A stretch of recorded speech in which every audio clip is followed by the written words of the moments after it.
Good morning mga kabatid, araw ng Friday ngayon at hindi magandang araw. Balita ko may bagyo daw at walang pasok ang mga bata. Pero kami ay nagbabalak umalis.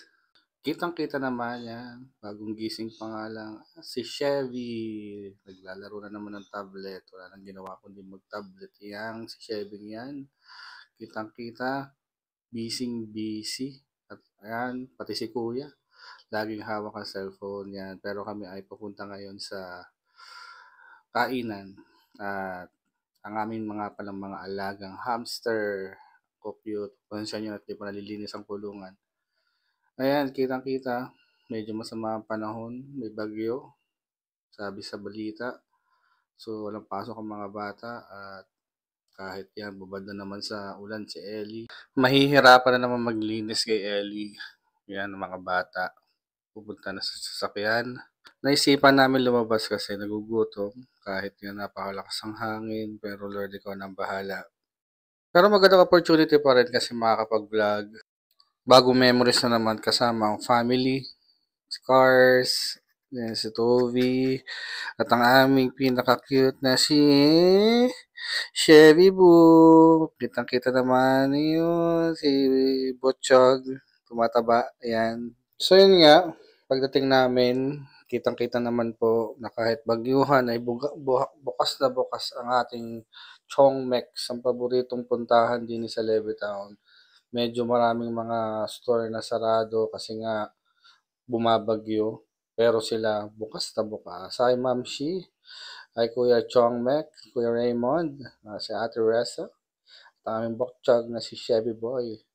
Yan, marami pong saradong mga establishment or mga tindahan ho dito sa Levittown. Pero tuloy pa rin ang bangi. Sabi nga, kahit bumabagyo, kina Tito Chong Max, kina Kuya Raymond, yan, kitang-kitang busy, marami pa rin customer. Kitang-kita naman kung sino ba talaga ang pinakamagandang dine. Ayan, no? Madam Pinky, ang head cook ng Chong Max. Kaya naman ang mga batang area, lagi ng tablet pa rin eh. At siya nga pala, kung kayo po ay naghahanap ng tinapay, ayan ang 5 and 2 Bakery po. Meron po sila dito. At syempre, ang maganda at gwapong couple, Kuya Raymond at Ate Ressa. At talagang kitang-kita naman natin, sobrang lakas ng bagyo. Ayan, kita naman lakas ng hangin pero tuloy pa rin ang bangi talaga. Chongmex number 1, di ba? Tuloy ang bangi. Nakakatuwa lang at kahit na malakas nga ang bagyo or may bagyo ay talagang tuloy pa rin ang buhay. At talagang hindi maiiwasan na kami magutom. Ayan, kitang-kita. Sabi may pag-blow pa, kasweet naman, nakisusubukan. Minsan lang aray. Minsan ang bagyo sa ating buhay ay hindi para sirain tayo, kundi para linisin ang daan patungo sa mga bagong simula. Hindi mo man maintindihan kung bakit ka nasasaktan ngayon, tandaan mo, ang Diyos ay hindi natutulog. May layunin ang bawat luha, may direksyon ng bawat Diyos. Sabi nga sa 1 Peter 5:10, at pagkatapos nilang magtiis, ibabalik ng Diyos ang lahat ng nawala at higit pa roon. Panginoon, salamat po sa bawat bagyo ng buhay. Tulungan mo po kaming magtiwala kahit hindi namin maintindihan ng mga nangyayari.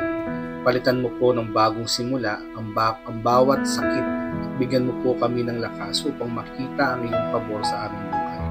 Salamat po, Panginoon. Siya, kabatid, next time ulit. God bless.